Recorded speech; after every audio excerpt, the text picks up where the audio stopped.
Bonjour à tous, bonjour à toutes, bienvenue dans ce nouvel épisode de cette série Mon premier, ma première. Ça faisait longtemps, c'est un épisode qui est dédié à mon premier dossier d'apologie du terrorisme ainsi que ma première apparition télé.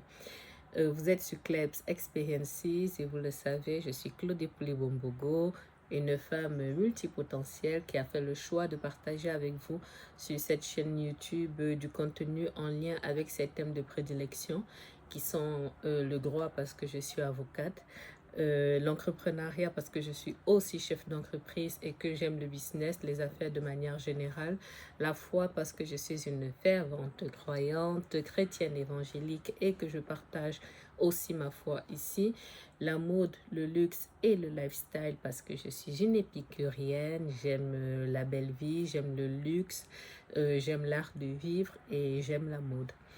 Dans le cadre de mon activité d'avocat, j'interviens dans différents domaines avant ça. Donc, s'agissant du droit, donc je l'ai indiqué, je suis avocat au barreau.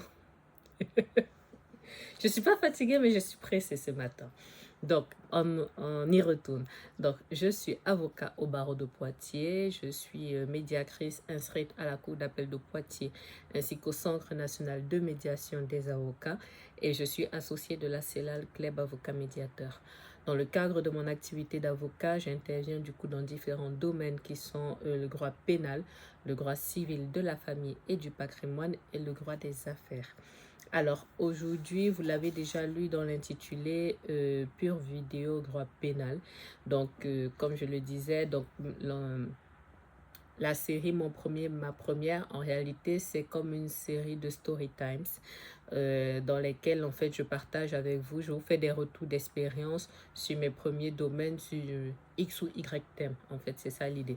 Voilà, et je mets bien en avant le fait que c'était mon premier dossier. Donc, celui-ci, par exemple, il date de novembre 2020, donc ça fait 5 ans déjà.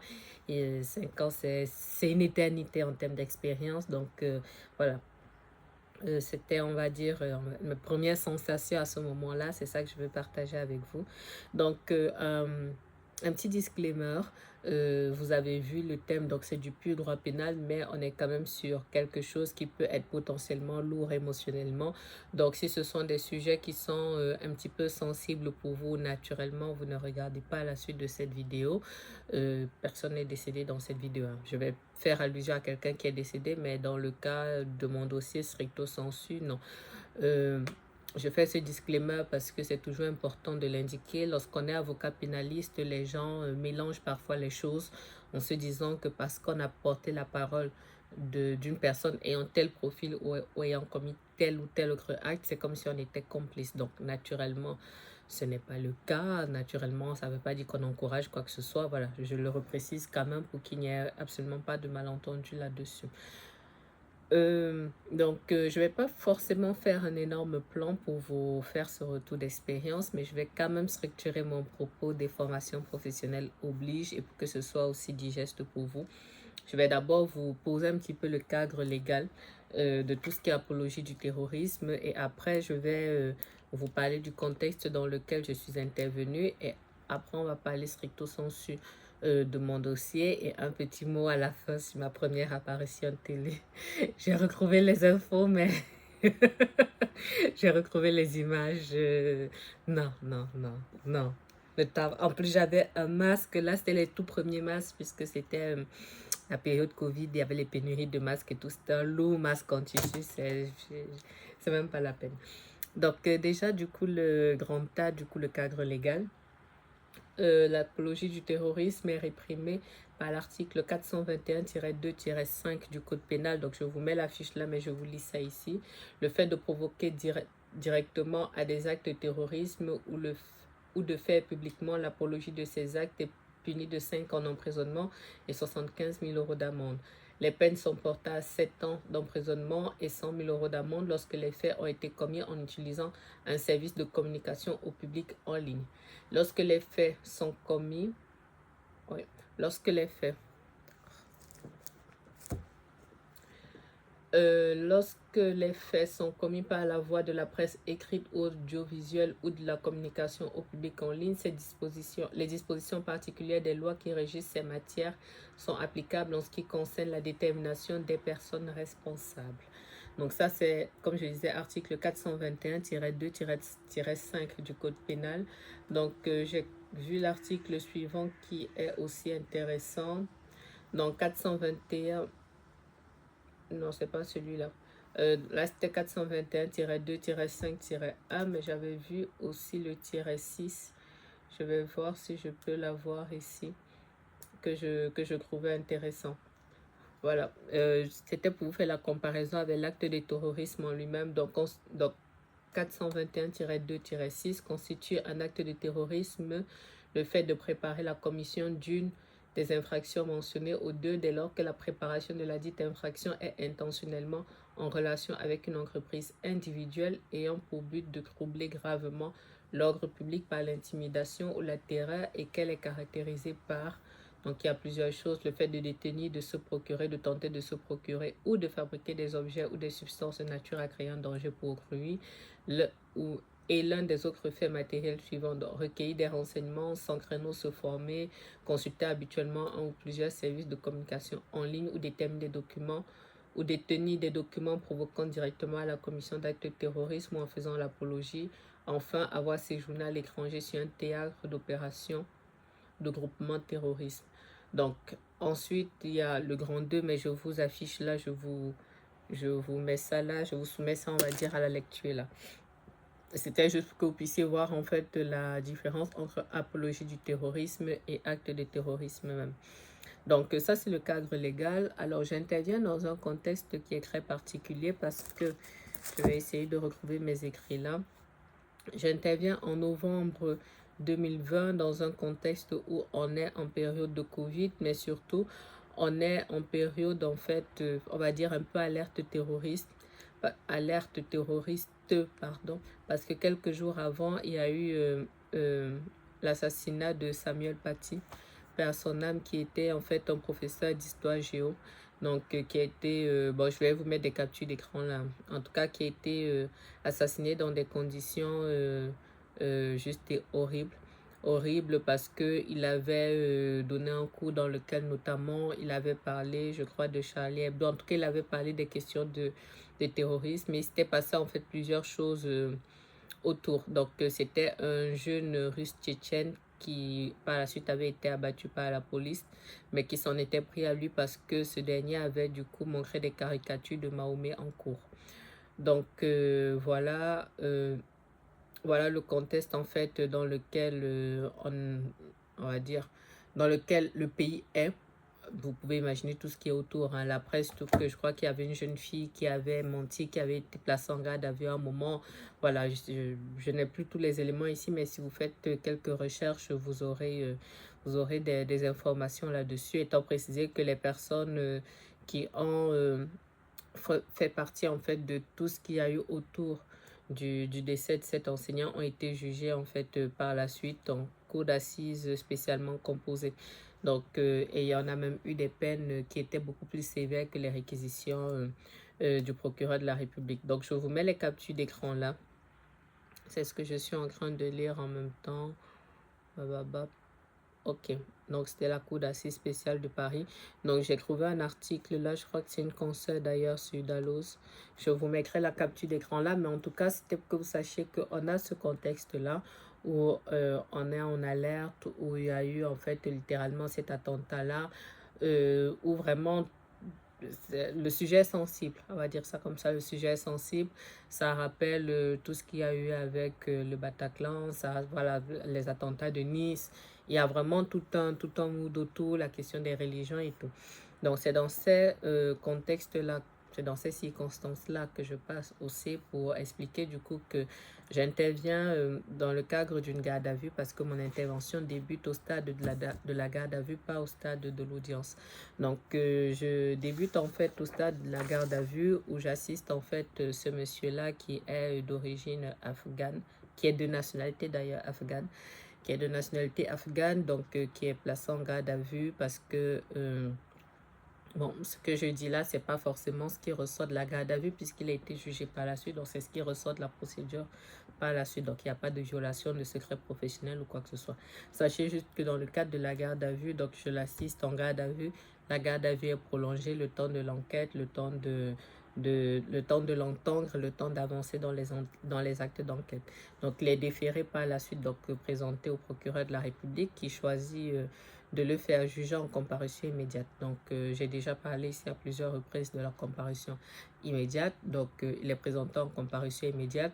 Compte tenu du fait que je l'assistais déjà en garde à vue, que je savais déjà que littéralement on était mal barré dans le dossier, je lui ai dit que ça ne servait à rien qu'on demande un délai parce que vous savez que lorsque vous êtes présenté en fait dans le cadre d'une comparution immédiate, vous pouvez solliciter un délai afin de préparer votre défense.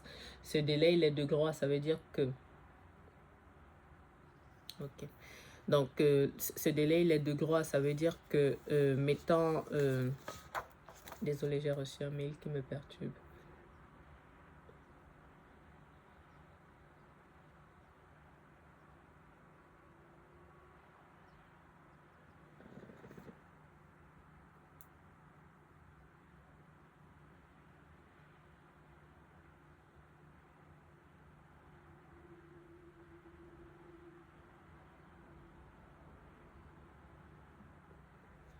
Ok. Désolé, je suis partout en même temps. Qu'est-ce que je voulais dire du coup? Donc, il est déféré, donc il est présenté en comparution immédiate. Je sais quel est l'état du dossier, je sais quel est le contexte social, je sais ce qu'il reconnaît ou pas. Donc, je sais que dans tous les cas, il y a une détention. Je sais que dans tous les cas, il va sortir du pays après. Donc, ça ne sert à rien qu'on sollicite un délai pour préparer sa défense puisque on avait tous les éléments en fait. Donc, lorsqu'il est donc poursuivi... pour avoir, je vais vous lire en fait ce qu'on appelle la prévention puisque l'audience était publique, il n'y a pas de suspense là-dessus. Donc, il était poursuivi pour avoir à Poitiers du 25 octobre 2020 au 4 novembre 2020. Donc, en tout cas, sur le territoire national et depuis temps non couvert par la prescription, en faisant l'apologie d'actes de terrorisme, soit en incitant publiquement à la commission de ces infractions ou leur auteur un jugement favorable, en l'espèce, notamment pour avoir publié sur Facebook la photo hommage de l'enseignant Samuel Paty, aux côtés de celle du boxeur Zelim Imadaev, avec une légende en anglais au thème de laquelle le boxeur fait l'éloge de l'acte de décapitation accompli par le jeune Tchétchène Abdullah Anzorov, mais aussi sur son compte TikTok où l'on voit une vidéo du président de la République Emmanuel Macron avec le sous-titre en anglais et en arabe du verset du Coran « Souffriront d'une punition douloureuse, ce qui blesse les messagers d'Allah ». Et enfin, sur son compte WhatsApp, la photo d'un combattant armé vu de dos dans une plaine afghane, accompagné des messages suivants « Mon Dieu, je te demande de mourir en martyr ». Bon, vous comprenez qu'on était déjà mal.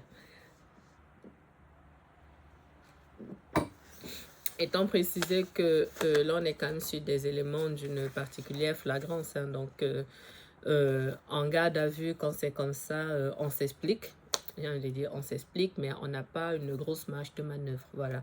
Nous, avocats pénalistes, on travaille sur la base de ce qu'on a aujourd'hui encore plus qu'hier.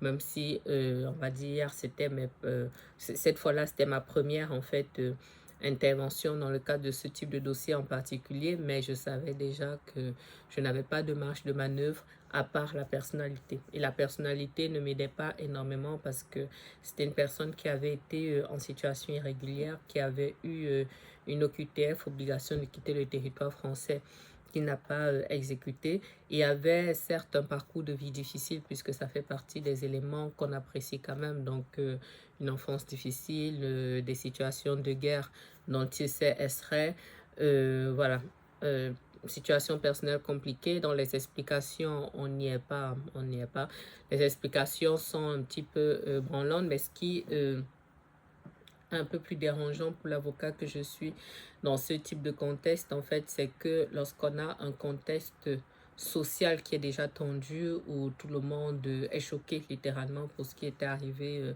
à Samuel Paty et à raison, tout le monde est choqué, on est dans une, voilà, humainement, c'est très compliqué. Donc, ça fait en sorte que, qu'on le veuille ou pas, ça rejaillit en fait sur la procédure. Ça rejaillit sur... je vais en reparler plus tard quand je parlerai de la presse, mais ça rejaillit surtout de telle sorte que il y a forcément une incidence sur les réquisitions. Je ne peux pas dire directement qu'il y a une incidence sur la décision, mais objectivement, ça joue quand même un peu. Donc voilà, moi, l'idée pour moi, c'était, j'ai envie de dire, de limiter la casse, mais dans le sens où qu'il y ait une proportion tout simplement entre les faits qui ont été commis d'apologie, pas terrorisme, mais apologie, le fait, la durée de la prévention, donc de fin octobre à début novembre, et la personnalité du client. Donc c'était la seule marge que j'avais, et c'est là-dessus que j'ai joué entre guillemets, c'est là-dessus que j'ai travaillé, étant précisé que j'avais déjà indiqué au client en fait ce qu'il en était.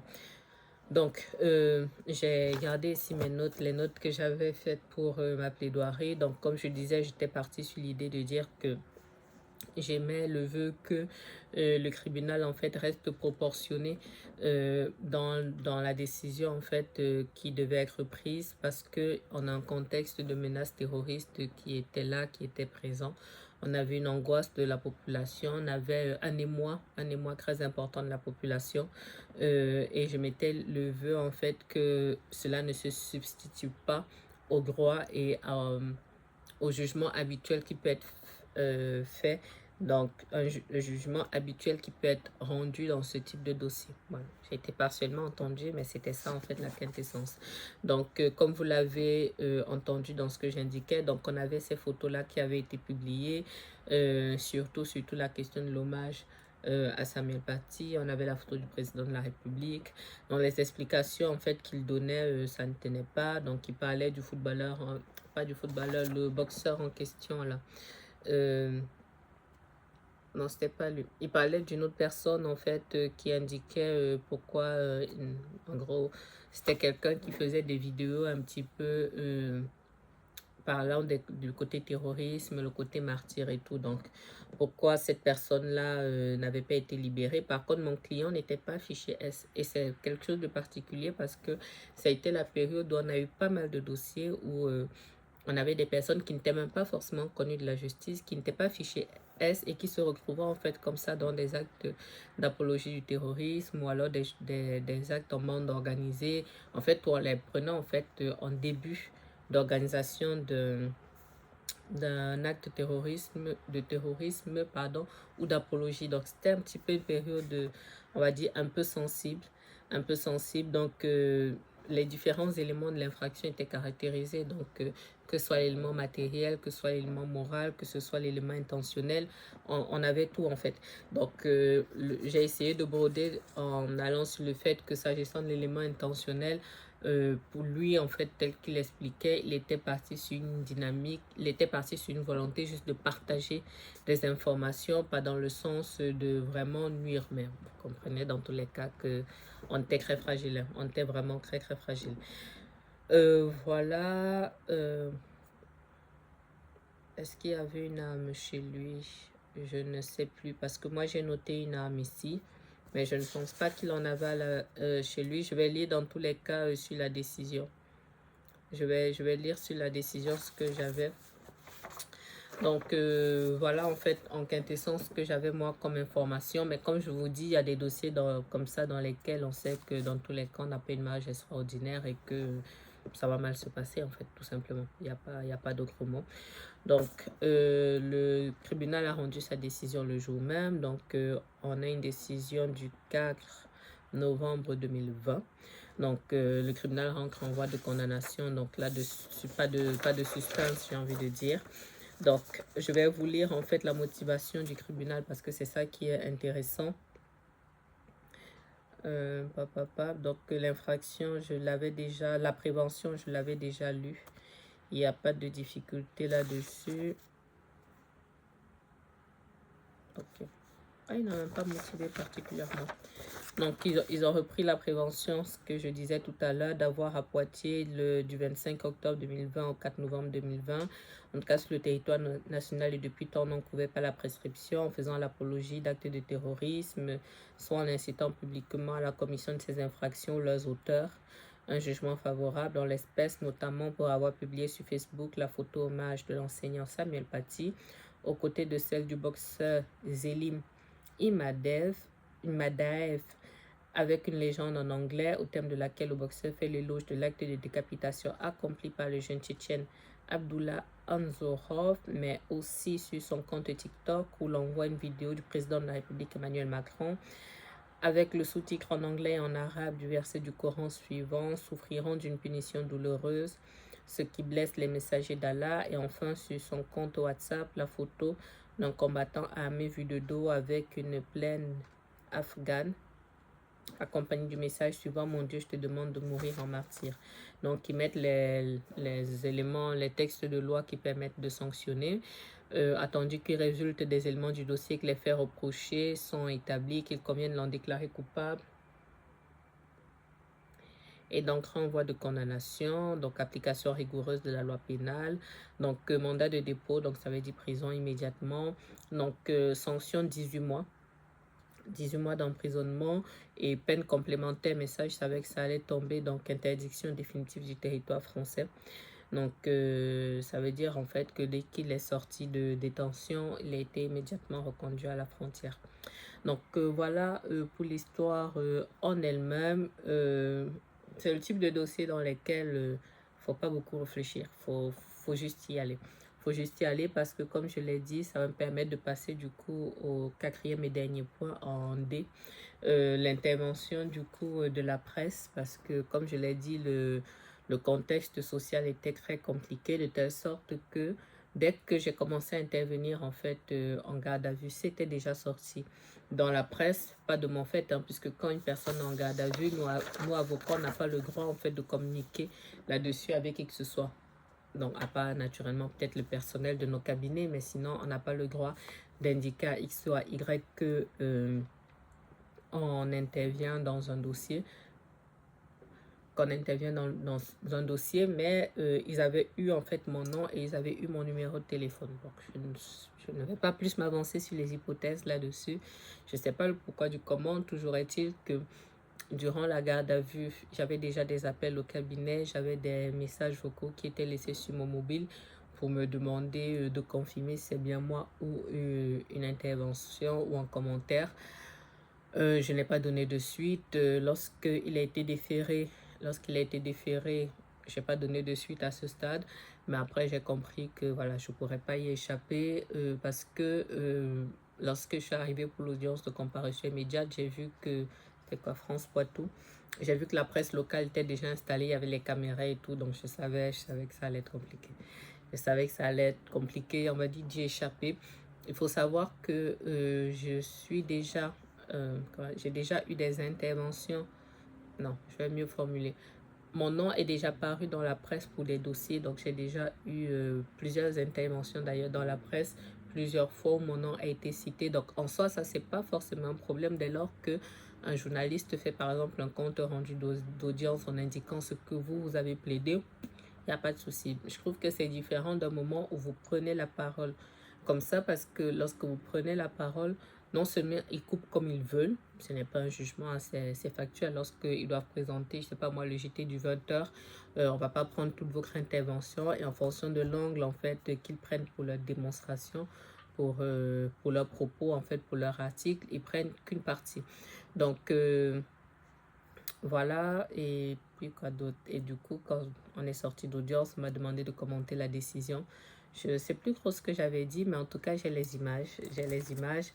Je vais vous les mettre là. Je vous avoue que je ne sais pas encore comment je fais. Est-ce que je coupe la vidéo et je vous mets intégralement mon intervention, ou alors je